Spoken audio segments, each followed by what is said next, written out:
All right, Happy New Year!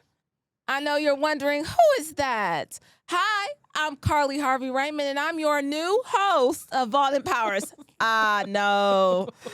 Just joking. I'm your guest host. We're doing something different for the new year to welcome in our new season and our lovely new set. We done classed it up a bit. All right? Very classy. Very classy. Do you see all this gold furniture? Purple chairs? Royalty. Welcome. It's a new year. New year, new you, new me. New vaults. Do I start? You gonna intro me? Okay. Okay, so we are going to kick off the new year with something different. My name is Karli Harvey Raymond. If you're thinking, where did her hair go? I am Brandi's twin sister. And to start off our new year, we're going to recap the old year. All right? So I will be interviewing Brandi Harvey today. Brandi Harvey, welcome to Vault Empowers, where we don't just scratch the surface. We dive deep into the world's most influential change makers. Close enough. I feel like, it was paraphrased. It was good, though. It was good? It was on point. Uh-huh. Yeah. Even though we just sprung this on you right before we started. Yes. Uh-huh. You didn't know all that came with this role today. Yes. Uh-huh.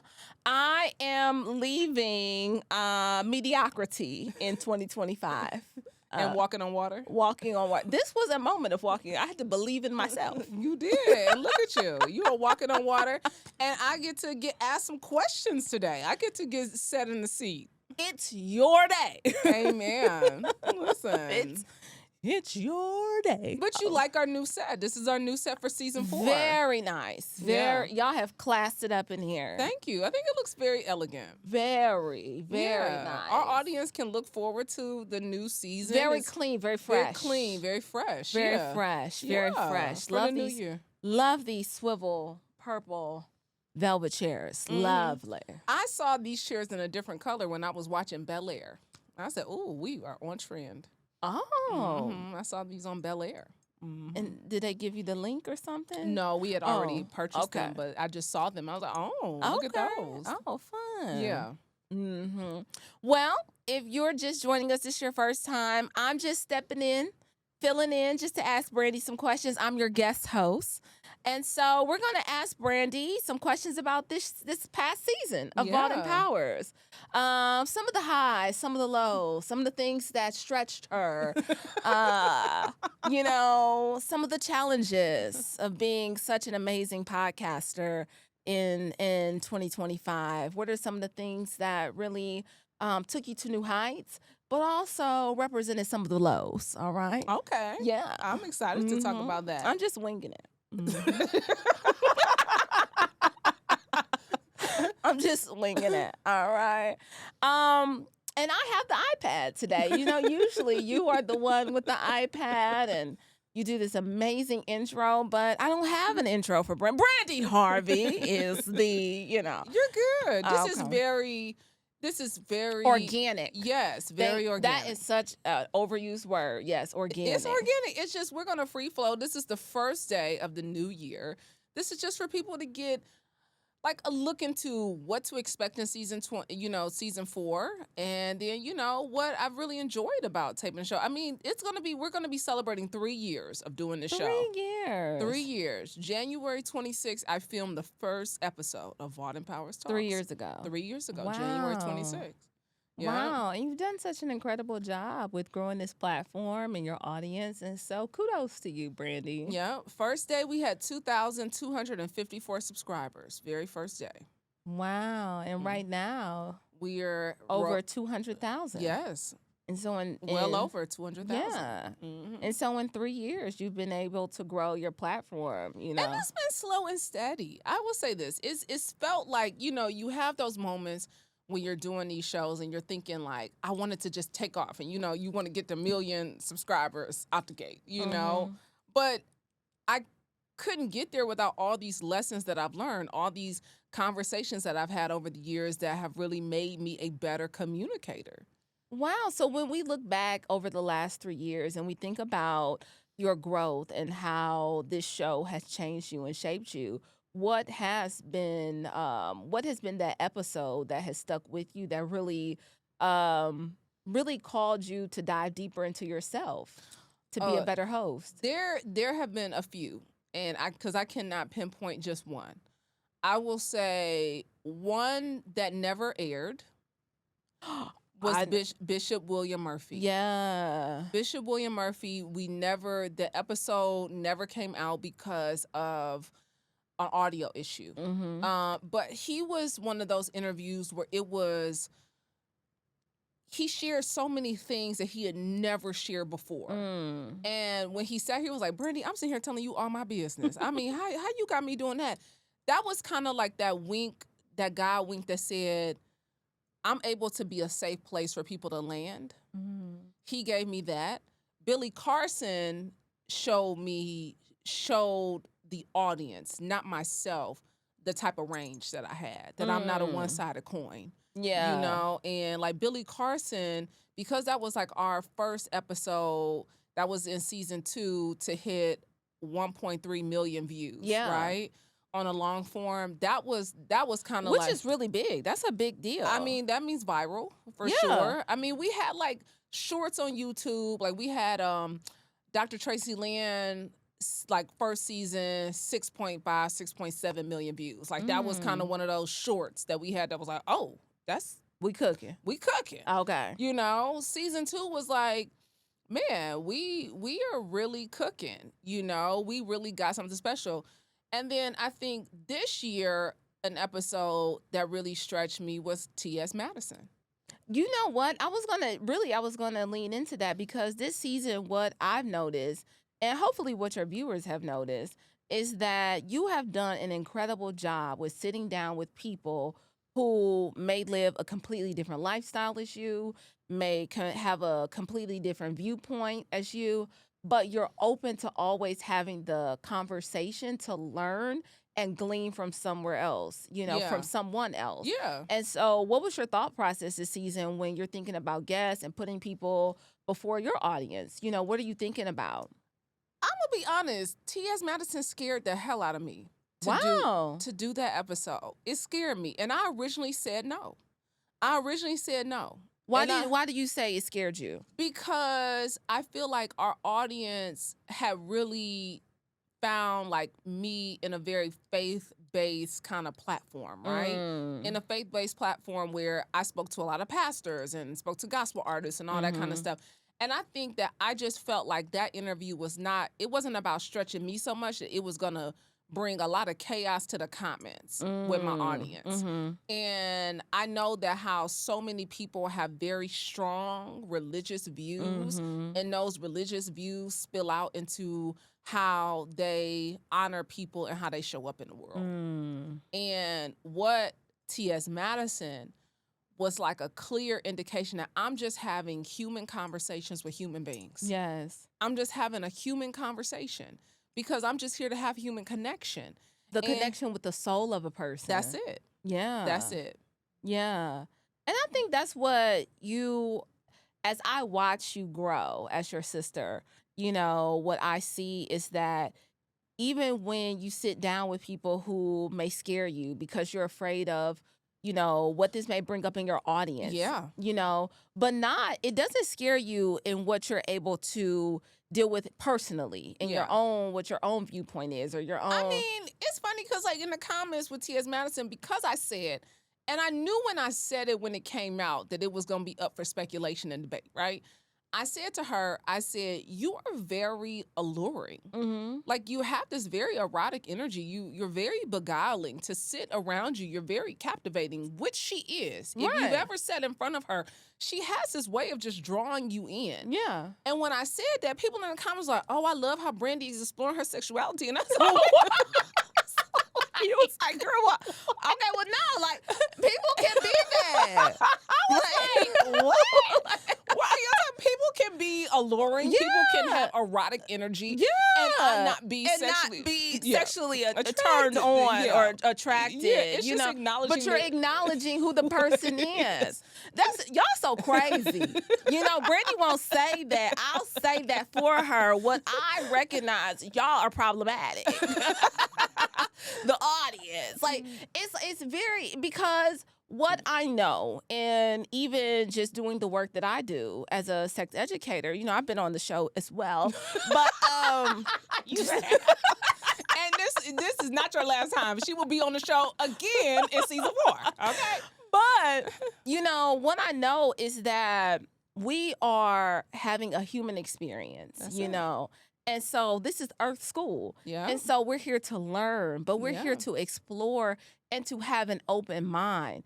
And just because you're open-minded, it doesn't mean you're going to do everything. You know, when I teach classes, they automatically think like, "Oh, girl, you do everything." Like, no, bitch, I don't. I'm curious about what these things. I'm a teacher, so I know things, but it doesn't mean your algebra teacher, he teach algebra, but that he not doing that all day. You know what I'm saying? He not like at the grocery store like, well, let me pull out an algebraic equation to get my groceries. Like, it doesn't work like that. I mean, I would say there have been so many episodes this year that have stretched me. Kenya K. Stevens, Angela Stanton. Oh, you had some heavy hitters this year. I did. You had some heavy hitters. I had some ones that got people riled up in the comments, that got people arguing. I opened up Instagram to this day, they arguing in the comments about things. Your mama was lightweight arguing with you when she first. Listen, I watched the playback. So some episodes, let me say this to the audience. Some episodes I watched the playback for. Yeah. Because I know I have to. Yeah. And then there are other episodes you just let it ride. I'm like, baby, we're gonna let that ride. I'm not, whatever clips y'all cut is what it's gonna be. Is what it's gonna be. But I knew I had to watch Angela Stanton. I knew I had to watch Kenya K. Stevens. I knew I had to watch the T.S. Madisons. These ones that I know can be controversial for so many people. Yeah. Because they just stir up they trigger people in ways that I'm not triggered, right? And so even when we watch the playback with Angela Stanton, like her political views threw mom into a whole like because you watched it at my house, and I was like, girl, you not gonna be able to had to turn up. Well, you don't need to be in the editing room. We literally did was like, girl, if you can't contain yourself, because our mom has very strong political views. Yes, honey, she's a political pundit in her spare time. She argues with people on CNN. She needs to run for office. She does. We tell her all the time. She should definitely run. She should at least be up there on city council in Cleveland Heights with Anthony Maddox. Okay. He didn't get voted back in. He lost. Oh, he did. Yeah. Oh, wow. I didn't know that. You don't be on Facebook. I don't. Okay. Our high school president, he was but he's a great guy. Great guy. And so our mom is awesome, but it's funny to watch political things with her. She literally, we were in Jamaica. She got into a whole political conversation on the beach, and I was like, okay, I'm going to leave. Because why are you talking about these? These are white people from Georgia. Ma'am, we already know how this is going. Let it go. Let it go. Let it go. Let this go. Enjoy the beach. Please. Get a rum punch. Let it ride. Okay. All the things. So when you interview people like Angela Stanton or T.S. Madison or Kenya K. Stevens, what do you learn about yourself when doing these things? Because people seem to think that you're questioning your sexuality or exploring your new, but it's not. What I have learned, first, let me say what I've learned over doing the show is that my views or what people think that I believe or what they think about me is always going to come up for fodder and question. Yeah. Right? I just know that. So I've had to learn to be like, okay, don't get in the comments.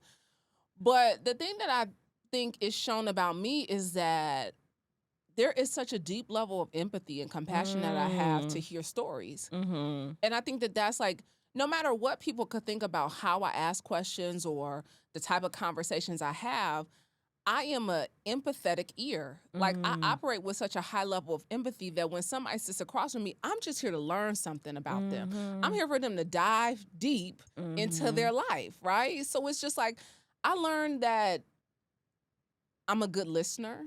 I learned that I, allow people to just show up as themselves. Yeah. And I don't question that. Like, I'm not here to argue with the story that you bring when you sit in this seat. Yeah. I want you to, if that's the story you want to tell yourself and that's the story we riding with, I've had interviews this year that, people were like, one interview in particular, Latasha Scott. People said, like, I'm so tired of her coming on these platforms and not being held accountable. And it was like, it wasn't about me not holding her accountable. You have to allow people to tell the story that they want to tell. Yeah. And I'm not here to argue you down with that story. Yeah. I'm not here to say, point a finger and say you lying or you this or you that. That's not for me. If this is a story that you want to give on this day, I'm going to hold space for you to give that story. Yeah. Because this isn't the Great Debater. That's not this show. That's another show, which, but this isn't the Great Debaters. This is, you create a container of safety for people. And I think that that's what I want for everybody who comes on the show, future guests that we have in season 4, is that I want them to know that when they come and say, I'm going to go sit across from Brandi Harvey, I'm going to go do Vaughn Empowers Talks, that they will walk in this space knowing that this is a safe place for me to share my truth, share the adversity, share my joy, share my pain, share my life in the way that I want to. Yes. And I'm not here to make it into anything that you don't want it to be. Right.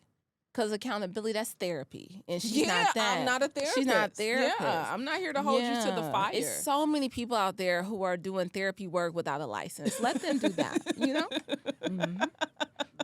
I love you with the iPad. Oh, I'm not using it. I haven't read one thing off of it. It just looks smart.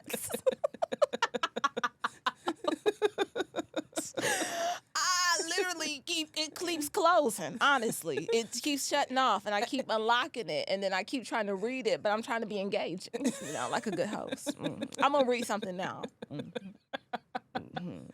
But you know what? This is why when people say, like, this goes away, I tell my guests before they sit down, I be like, I'm going to do your intro, and then this is going to go away. I go over the questions with them before, so they kind of have an idea where we're going. And then I say it's going to go away for that very reason. People don't understand. It's really because when I'm opening and closing it in the tablet and the screen goes away, it's hard for me to find where I was anyway. All them words look the same. All those things are very true right now. Like you open it up and you're like... And you usually get to go over your stuff before. Y'all handed me this iPad before we sat down. So this is really, stretching me in a way. I'm so glad that... I'm not new to this. I'm true to this. All right. Okay, so but if you had to sum up season 3 in one word, what would it be and why? If I had to sum up season 3 in one word. Ooh. This is how people feel when I ask them one word I that you're told committed you to in this season of I your life. told you, it's so hard. One word is This is why too people hard. always, One word is too hard. When I always ask one word you're committed to in this season of your life, and they're always like, you get obedient people who just do one word. Then you get non-compliant folks like myself who give a sentence. Because don't know how to follow rules. What you say, let God use you? Well, bust a move. Bust a move and let God use you. Yeah, that was what you said at the top of season 3. That was my mantra. Then I came back. I don't know what I said. One word that sums up season 3. Ooh-wee. One word.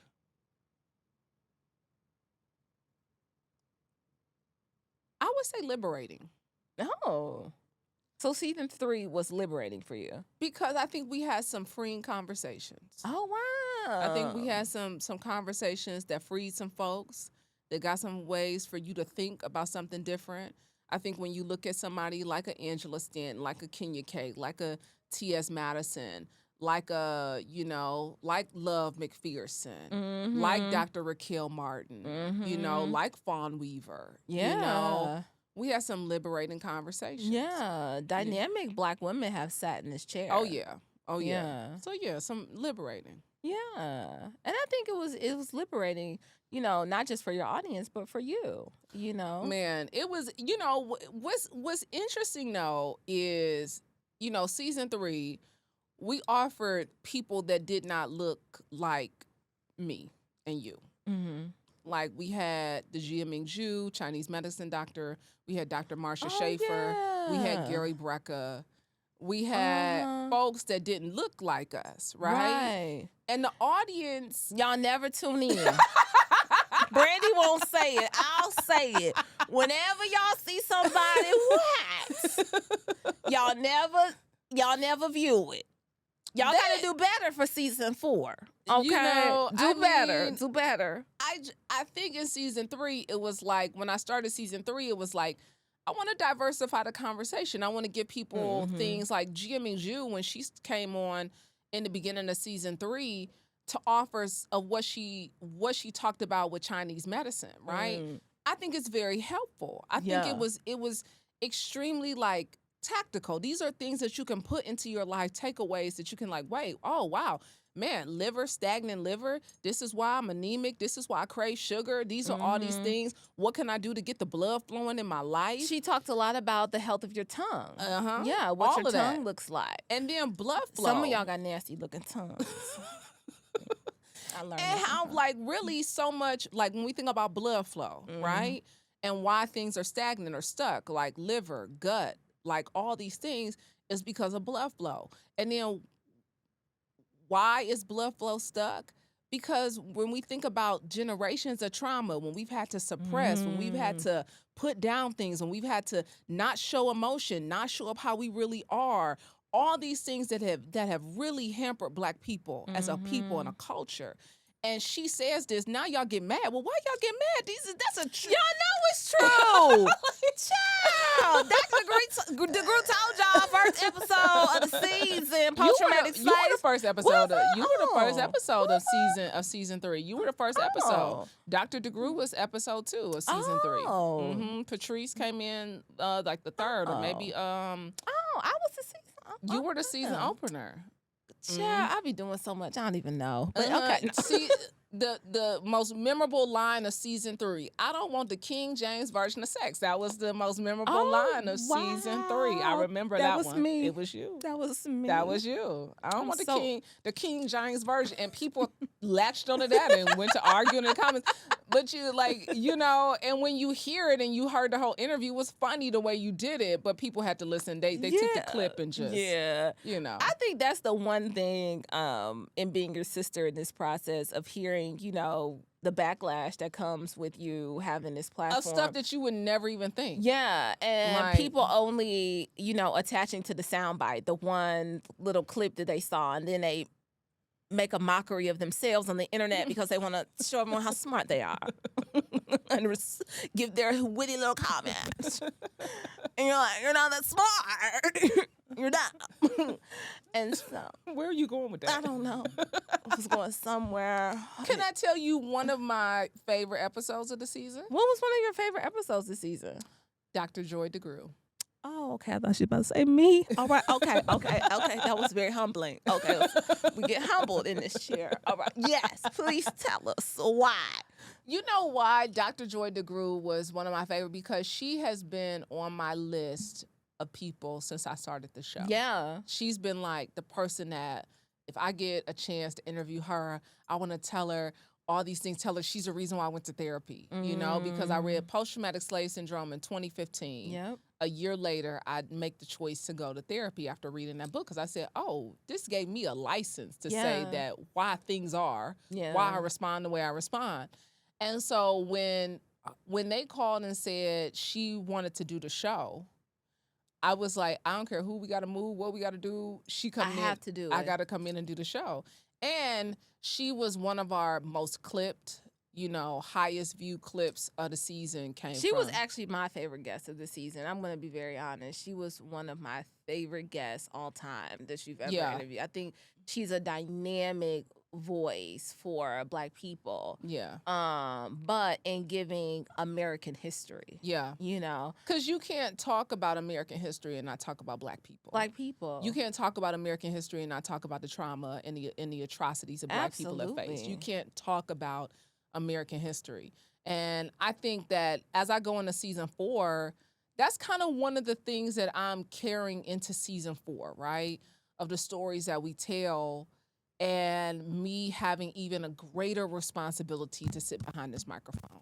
And you know what? Thank you for mentioning season 4 because that's where I was going. I knew you were, girl. We got that. As you do head into season 4, what are you looking most forward to? And what conversations are you looking to have and bring to your audience this season? Black History Month. I think, I told my team this in pre-production. I said, I think I'm at the point where, when Oprah had that moment when she sat down and told her team, like, hey, if they're going to come on the show, you want to bring them on the show, you need to tell me why. They would be a good, what's the outcome that we looking to get from them coming on the show? Because I had people sit in a seat that I was apprehensive about, that I didn't really care to have sit in a seat, but I did it anyway.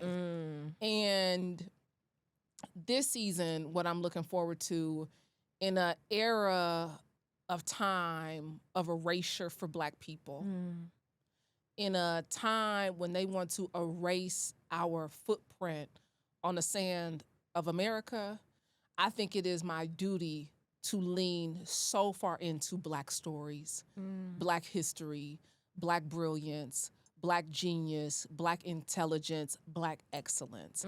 I think even more so than I have before, because I've done that. Yeah. But I think with a bigger, higher call now, because they want to see us erased, and I refuse. And so when they sit in front of this microphone, you're going to know we were here. Yeah. You're going to know what we did, and you're going to know how we did it.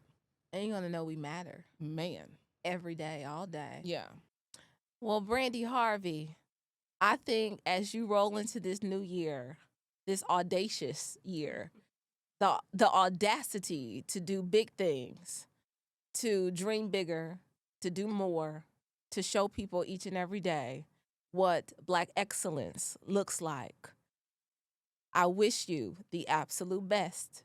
You are so deserving of this new season. You are so deserving of this new set, honey. It's glorious. It's glorious. Glorious. But you are so deserving of every good and perfect gift coming your way. And so as we welcome you and your audience into season 4 of Vault Empowers, it has been a pleasure to sit down with you and wrap up season 3. My name is Karli Harvey Raymond, and I want you to eat well, give a damn, move your body every single day. Until next time, peace.